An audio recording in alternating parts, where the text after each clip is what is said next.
2021 সালে উলামায়ে কেরামের উপর যখন ফ্যাসিস্ট শেখ হাসিনা পতিত লেডি ফেরাউন মামলা দিয়া উলামায়ে কেরামকে যখন বাড়ি থেকে বিতাড়িত করেছিল, এই গ্যাপে নতুন চক্রান্তে হাসিনার চরিত্র নিয়ে এই মির্জার মুখলিসুর রহমান এই সমাজকে ভেঙে একটা নতুন ভণ্ডামির একটা চিত্র তুলে ধরে এই সমাজের মধ্যে একটি ফিতনা কায়েম করার জন্য মসজিদ নামক যে তামাশা শুরু করেছে, এই তামাশা বন্ধ করতে হবে।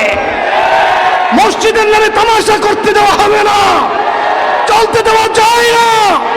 আমাদের নামে মিথ্যা মামলা দেওয়া হয়েছে, আমরা নাকি মসজিদ ভেঙেছি।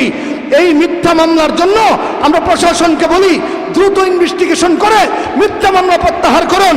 যদি তা না করে, যদি কোনো ভিন্ন ইশারায় কিংবা প্রবোধের ইশারায় যদি নসিহাতের ইউনিয়নের একজন আলেমের গায়ে হাত দেওয়া হয়, তবে মনে রাখবেন ব্রাহ্মণবাড়িয়া হুজুররা আবার 2021 সালে ফিরে যাবে, আবার 2001 সালে ফিরে যাবে।